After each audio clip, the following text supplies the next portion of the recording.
Hello everyone, welcome to first mission IAS academy Lucknow. देखिए, आज हमारा टॉपिक है वो है हिस्ट्री। हिस्ट्री हमारा जो है, हम हिस्ट्री पढ़ेंगे। देखिए, हिस्ट्री क्या है, पढ़ने की दृष्टि से हम लोगों ने 3 टर्म में बांट दिया है। कैसे कैसे? एंशिएंट हिस्ट्री, और दूसरा हमारा है मिडिवल हिस्ट्री,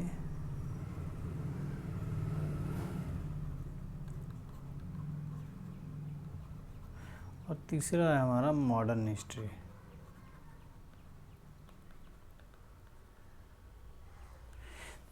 ये प्राचीन इतिहास है।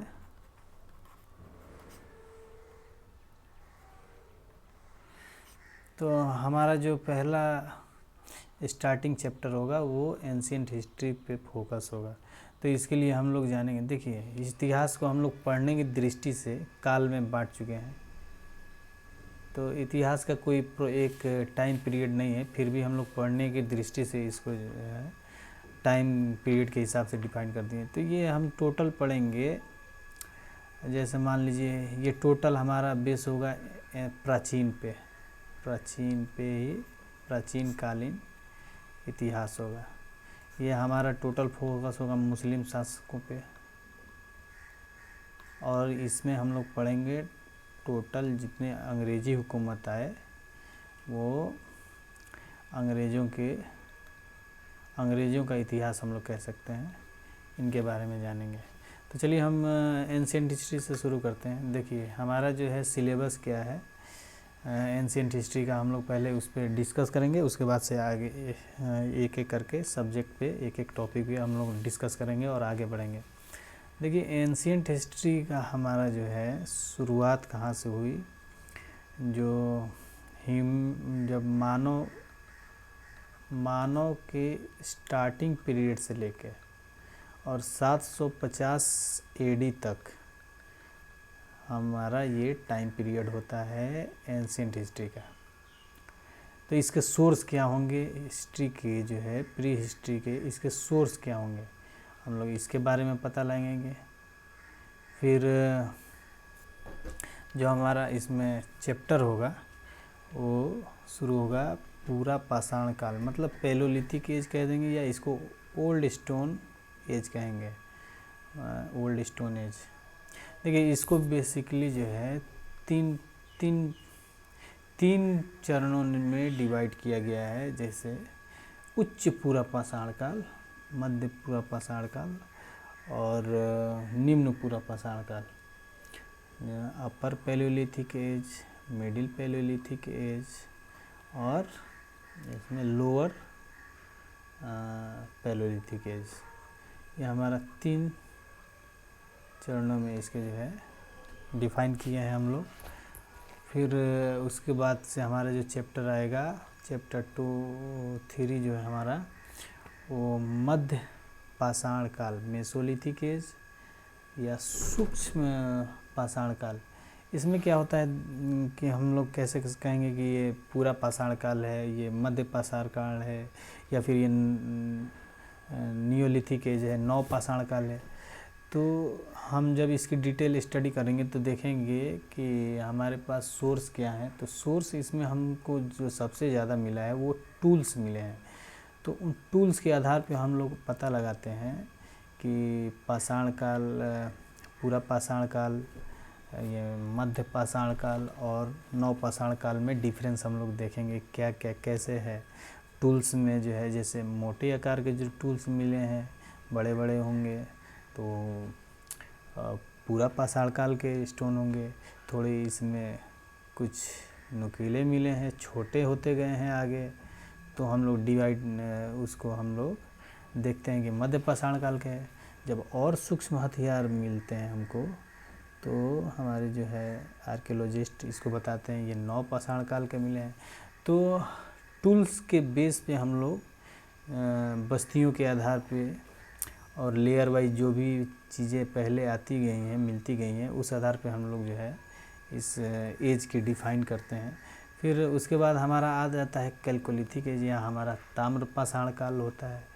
ये ताम्र पाषाण काल होता है यहाँ।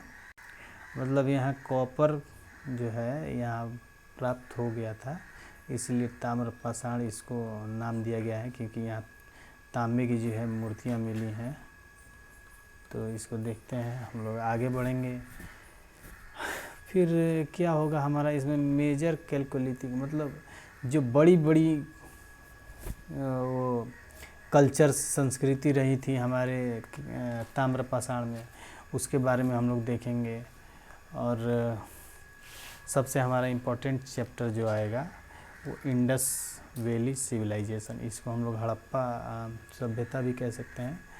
ये इंडस वैली सिविलाइजेशन है, इसको हम लोग हड़प्पा भी नाम दे सकते हैं। इसी को सिंधु घाटी सभ्यता कहते हैं हम लोग। तो इसको हम लोग पढ़ेंगे। फिर इसमें हम लोग क्या पढ़ेंगे वो हम लोग देखेंगे कि आईवीसी जियोग्राफी और उनके आर्कियोलॉजिकल जो किन्होंने फाइंड किया है, कैसे उसको खुदाई में क्या क्या वहाँ चीज़ें मिली हैं, उसकी मेजर सिटीज़ कौन कौन सी हैं, और उसका टाउन प्लानिंग हम लोग पढ़ेंगे कि सड़कें एक दूसरे को परपेंडिकुलर काटती थी, नालियाँ एक दूसरे पे ढकी रहती थी। फिर उसकी सोसाइटी और कल्चर के बारे में पढ़ेंगे। उसका लैंग्वेज हम लोग देखेंगे, स्क्रिप्ट देखेंगे, वहाँ में क्राफ्ट्स देखेंगे कि उसमें मन के मिले हैं, मोती मिले हैं, ये सारे देखेंगे कि हैंड क्राफ्ट्स थे कि क्या थे, इंडस्ट्री थी, वो सारी चीज़ें देखेंगे। फिर रिलीजन्स देखेंगे, वहाँ पे सील और मुहरें हमारे पास मिली हैं उत्खनन में कई जगह से, और इमेजेस वहाँ पे कौन कौन से पिक्चर्स मिले हैं, वो सारी चीज़ें हम लोग देखेंगे।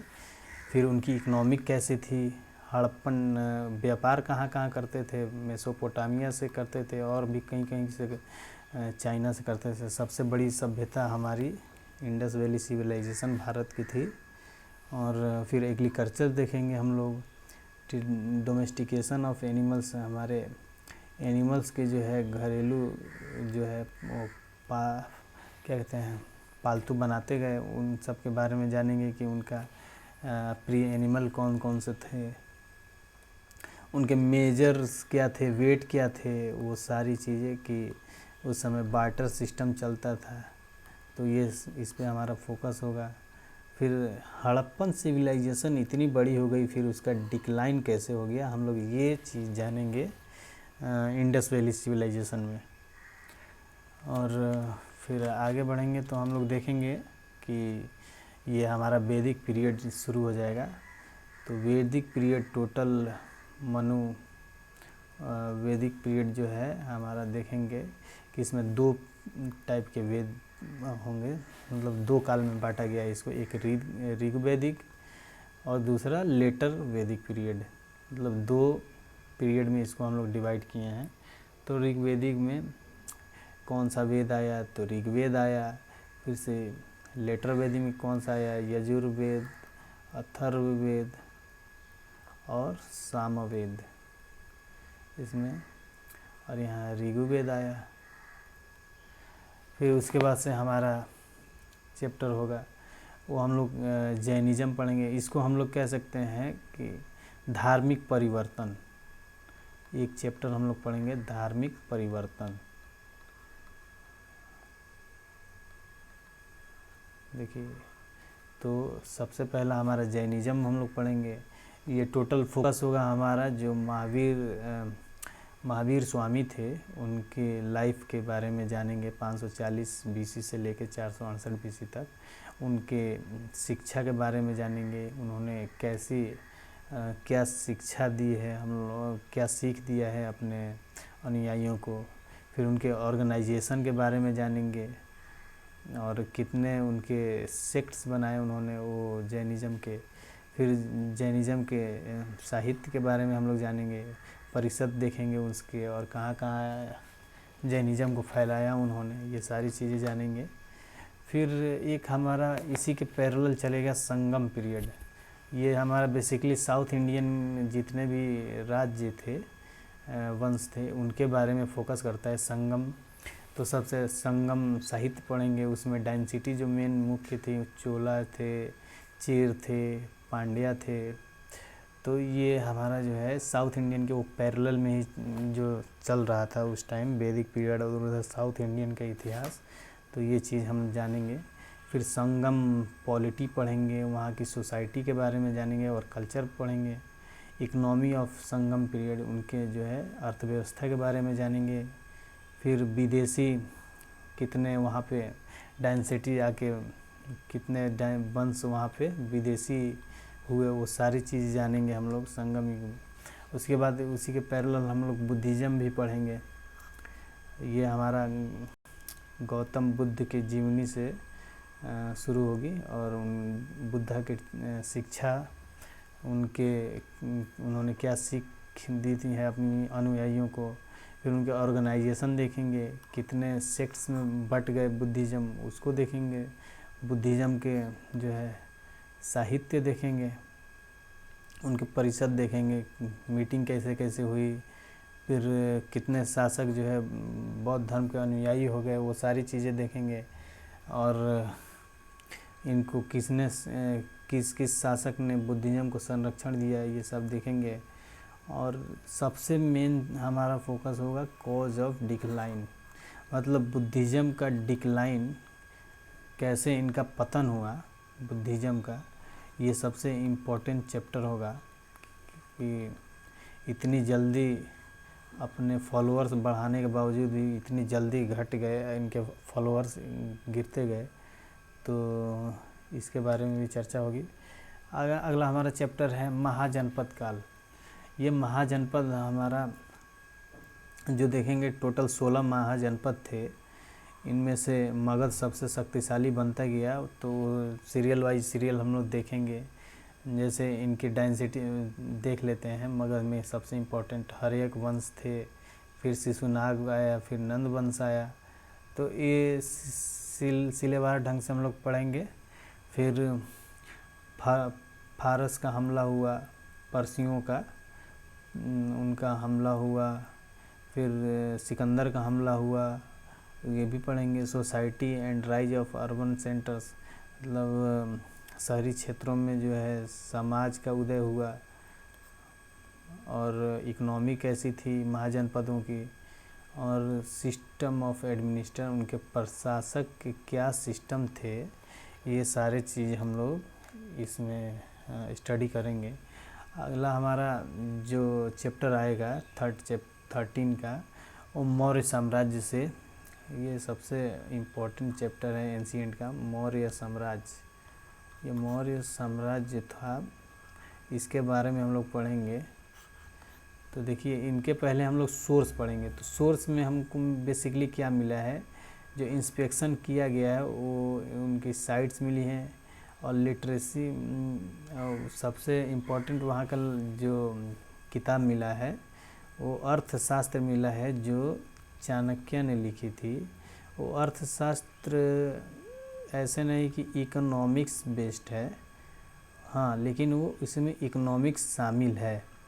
तो अर्थशास्त्र को हम लोग अर्थशास्त्र भी कहेंगे, लेकिन उसमें जो है पॉलिटिक्स, सोसाइटी और भी बहुत सारी चीज़ें जो है, युद्ध के तरीके, सारी चीज़ें उस बुक्स में दी गई हैं।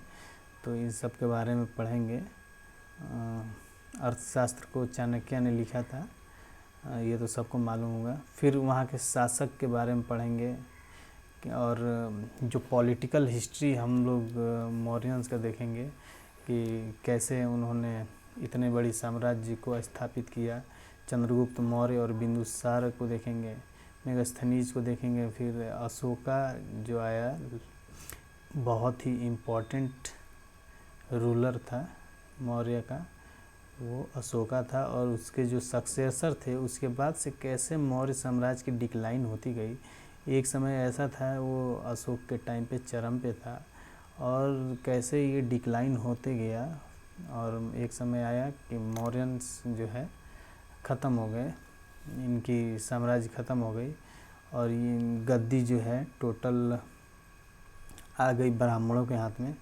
तो उसके क्या पॉलिटिकल रीजन रहे होंगे, क्या उसके सामाजिक रीजन रहे होंगे, तो वो सारी चीज़ें जानेंगे। फिर उनके अशोका की जो धम्म की पॉलिसी थी, उसने जो अपना पॉलिसी एक लॉन्च किया था धम्म कलिंगा युद्ध के बाद, ये हम लोग पढ़ेंगे। ये बहुत ही इम्पोर्टेंट चीज़ था। अशोका के जो इंक्रिप्शंस मिले हैं और उनके राइन जो विक्ट्री हुई थी, ये सब पढ़ेंगे हम लोग। फॉरेन रिलेशंस उसके कहाँ कहाँ से थे मौर्य साम्राज्य के, और ये इम्पोर्टेंट चीज़ है हमारा डिक्लाइन ऑफ मौर्यंस। ये सारी चीज़ें हम लोग आगे क्लास में जानेंगे। फिर चौथा हमारा जो 14वां हमारा चैप्टर जो है वो पोस्ट मौर्यन, मतलब मौर्यों के बाद जो वंश आई या फिर जो शासक आए, कैसे अशोका ने जो है इन सारी पूरे भारत को एक ही उसमें पिरोया था, और कैसे एक एक करके जो है खंड खंड हो गया। तो फिर रूलर अपना अलग अलग एक क्षेत्र में अलग अलग पैदा होने लगे। तो पहले देखेंगे हमारे यहाँ मौर्यंस के बाद से 2 प्रकार के राज्य यहाँ स्थापित हुए। पहला तो देसी राज्य था, दूसरा विदेशी आक्रमण होने लगे। जब तक अशोका था तब तक ऐसा नहीं होता था, लेकिन अब फॉरेन्स भी जो है विदेशी आक्रमण भी होने लगे। उसमें इंडो ग्रीक थे, शक थे, कुषाण थे, पहलव थे। ये सारी इम्पोर्टेंट चैप्टर्स हैं, और क्या कहते हैं उनको, वंश जो है उस समय रहे थे। फिर जो देसी राज्य थे वो ब्राह्मण राज्य थे हमारे, सातवाहन थे, शुंग थे, कण्व थे। फिर हम लोग देखेंगे इसमें जो पोस्ट मौर्यन था उसमें हमारा इवोल्यूशन ऑफ जातिस, मतलब जाति प्रथा यहाँ से शुरू हो चुकी थी। जाति जो प्रथा थी यहाँ से अपने चरम पे थी। फिर आ जाएगा हमारा 15वां chapter Guptas period. Guptas period में दोस्तों हम लोग क्या पढ़ेंगे, उनके सोर्स, जो रूल करने का उनका जो सोर्स था वो कहाँ से था, वो हम लोग पढ़ेंगे कि उनके सोर्स क्या थे, रूल करने, शासन करने का तरीका क्या था। फिर उनके जो है पॉलिटिकल हिस्ट्री पढ़ेंगे और उनका क्रोनोलॉजी समझेंगे गुप्ता लोगों की, जो गुप्ताज पीरियड था। फिर जो उसी टाइम में हमारे यहाँ फायन फॉरेन ट्रेवलर्स था, वो घूमने आया था, उसके बारे में पढ़ेंगे। गुप्ताज एडमिनिस्ट्रेशन के बारे में पढ़ेंगे, उसके प्रशासक कैसे थे, प्रशासन में उसके क्या क्या था। फिर अदर जो दूसरे वंश आगे आए उस सब के बारे में पढ़ेंगे हम लोग। उसके सोसाइटी के बारे में पढ़ेंगे, महिलाओं की स्थिति क्या थी, और क्या कहते हैं महिला शिक्षा के बारे में पढ़ेंगे।